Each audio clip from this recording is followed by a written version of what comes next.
Je suis un démocrate. Je suis un socialiste. Je suis un républicain. Je suis un artiste. Je suis un penseur. Je suis un comique. Je suis sensible mais fort. Macho mais vulnérable. Bon, honnête et pur. Qui sommes-nous sans ces étiquettes?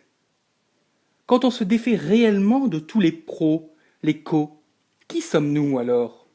Laissez tomber tout ce que vous aimez et tout ce que vous n'aimez pas, les projets de carrière, de situation.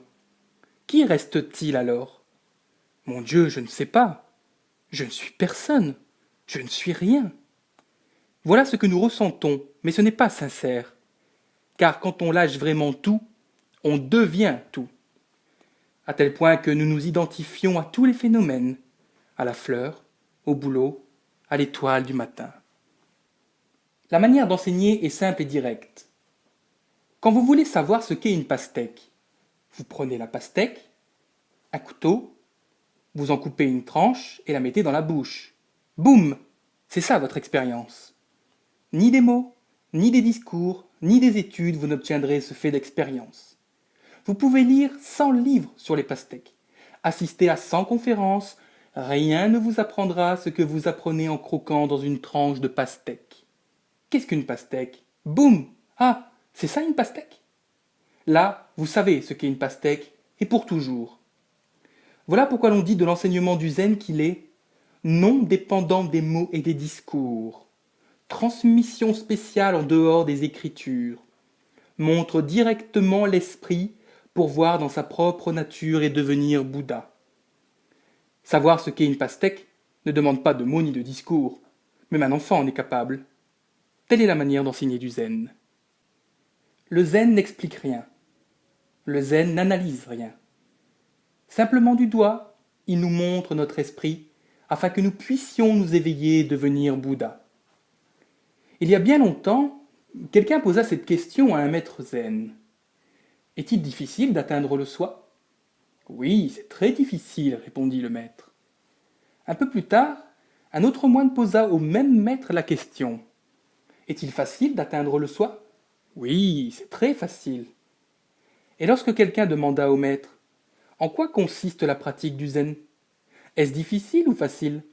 Le maître répondit, quand vous buvez de l'eau, c'est vous-même qui savez si elle est chaude ou froide. Fondamentalement, le zen, ou toute autre démarche spirituelle de même ordre, constitue bien autre chose qu'une simple liste de bienfaits. En fait, le zen est la réalisation de l'unicité de tous les divers aspects de la vie. Il ne s'agit pas seulement de la partie pure ou spirituelle de la vie, mais de tout l'ensemble des phénomènes.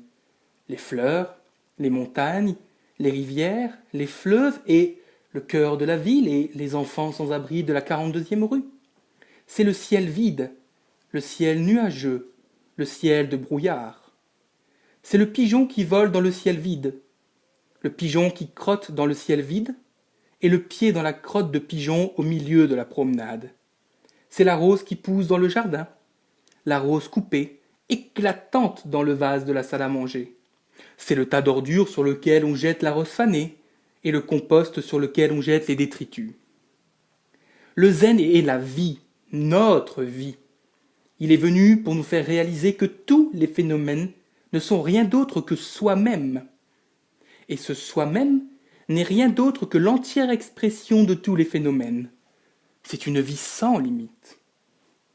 On trouve de nombreuses métaphores pour traduire une vie de cet ordre, mais celle que j'ai trouvée la plus utile et la plus significative vient de la cuisine. Les maîtres zen qualifient une existence pleinement vécue en ces termes. Le repas suprême. Celui qui vit pleinement et sait organiser, cuisiner, goûter, servir et offrir le repas suprême a pour nom cuisinier du zen. Si nous n'avons pas conscience de chacune de nos sensations, nous ne sommes pas pleinement vivants. La plupart des gens sont insatisfaits de leur vie parce qu'ils sont très souvent absents de ce qui fait leur expérience. Ceux qui se sont assis pendant quelques années sont moins enclins à cette erreur. Cependant, je ne connais personne qui soit tout le temps pleinement présent. Nous sommes comme le poisson qui nage en cherchant l'océan de la vie, ignorant de son environnement. Comme le poisson, Nous cherchons le sens de la vie, mais nous sommes inconscients de l'eau qui nous entoure et de l'océan que nous sommes nous-mêmes. Finalement, un jour, le poisson rencontre un maître qui a compris. Le poisson lui demande : « Qu'est-ce que c'est que le grand océan ? Où est-il » Le maître se contente de rire. Pourquoi ? Séparer le poisson de l'eau, il n'y a plus de vie possible pour lui. L'océan est sa vie. C'est pareil pour nous, quand nous sommes séparés de notre vie, de ce que nous voyons, entendons, touchons, sentons, nous perdons le contact avec ce que nous sommes. De façon continuelle, notre vie n'est rien d'autre que cette vie. Le Bouddha a toujours dit à ses disciples de ne perdre ni temps ni énergie en spéculation métaphysique. À chaque fois qu'on lui posait une question métaphysique, il restait silencieux. Il préférait enseigner à ses disciples comment faire des efforts d'ordre pratique. Un jour où quelqu'un l'interrogeait sur l'infinité du monde, il répondit : « Que le monde soit fini ou infini, limité ou illimité, le problème de votre libération reste entier. » Une autre fois, il prit cet exemple. Imaginez un homme atteint par une flèche empoisonnée. Le médecin a décidé qu'il faut la retirer immédiatement. Supposez que l'homme refuse parce qu'il veut d'abord savoir qui a lancé la flèche, quel âge il a, qui sont ses parents et la raison pour laquelle il l'a lancée. Avant que l'on ait répondu à toutes ces questions, il a tout le temps de mourir. La vie est courte. On ne doit pas la passer en spéculations métaphysiques qui sont incapables de nous rapprocher de la vérité. Il y a des gens qui écrasent le moustique qui les a piqués. Cela me rappelle l'exhortation biblique « œil pour œil, dent pour dent ». Les mêmes, qui se réfèrent à cette réflexion morale archaïque de l'Ancien Testament, n'hésitent pas à tuer un moustique qui n'a fait que les piquer. Ce n'est pas juste. Cependant, cette exhortation biblique doit être reliée au premier précepte qui dit que d'abord on doit réfléchir. C'est-à-dire que même si l'on a du chagrin, ou si l'on est en colère, on doit faire attention et choisir une attitude juste qui n'applique pas œil pour œil, dent pour dent. C'était une manière de contenir la violence et non pas de l'encourager. Pourtant aujourd'hui, nous tuons sans réfléchir des insectes ou de petits animaux et même de petits écureuils, simplement parce qu'ils nous dérangent. Nous le savons, la vie n'est pas inviolable. Pour permettre qu'une chose naisse, une autre doit mourir. Mais dans le cas où il est nécessaire de tuer pour une cause supérieure, il vaut mieux le faire avec un sentiment de contrition qui diminuera l'effet des conséquences karmiques. Plus votre pratique du zen s'approfondira, plus vous vous sentirez proche de toutes les formes de vie. Et quand un moustique se posera sur votre main, vous soufflerez simplement sur lui. Vous ferez pareil avec les araignées et les autres insectes. Vous ne les tuerez plus. Personne, absolument personne, ne peut faire à notre place l'expérience de la vie. Personne ne peut éprouver pour nous les douleurs qu'immanquablement l'existence nous apporte.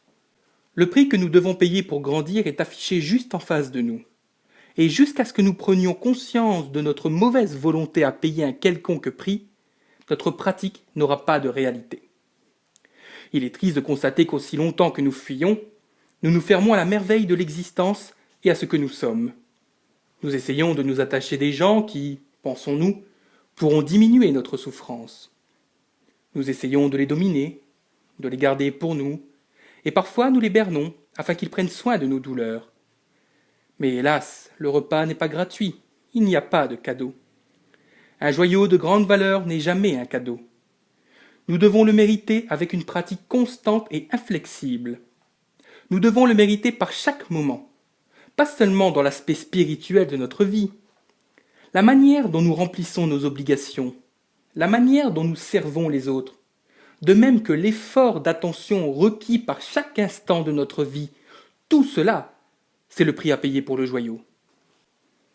Quand vous préparez un repas, ne considérez jamais les aliments comme si c'était quelque chose de banal et n'y projetez pas vos émotions.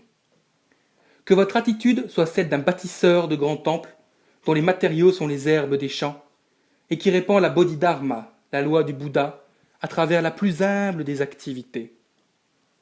Si vous faites une soupe avec des légumes ordinaires, ne vous laissez pas emporter par des sentiments de condescendance et de mépris.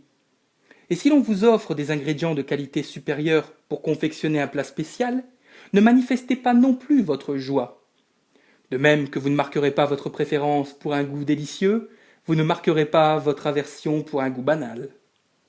Ne vous laissez pas aller à la négligence ou à l'inattention, pour la seule raison que les aliments vous paraissent communs. Et prenez soin à ne pas mettre plus d'application dans le traitement d'ingrédients parce qu'ils sont de qualité supérieure. Celui qui est influencé par la qualité d'une chose, ou qui modifie son discours ou sa conduite selon l'apparence ou la position de la personne qu'il rencontre, n'est pas un homme qui travaille selon la voie. Un jour, un samouraï se présenta au maître Hakuin et lui demanda « Vous avez la réputation d'être un grand maître zen. Pourriez-vous me dire la vérité au sujet du paradis et de l'enfer? Existe-t-il vraiment ?»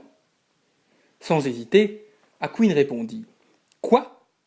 Comment un homme aussi minable et aussi laid que vous peut-il devenir samouraï? Incroyable !» Aussitôt, l'orgueilleux samouraï, pris de colère, sortit son sabre et s'écria « Je vais vous tuer !» Alors, très calmement, Hakuin lui dit « Voici l'enfer. » Le samouraï s'arrêta, réfléchit. Son visage s'adoucit et sa colère s'évanouit. Il rengaina son sabre et, en joignant les mains, salua profondément Hakuin qui lui dit alors tout aussi calmement « Et voici le paradis. »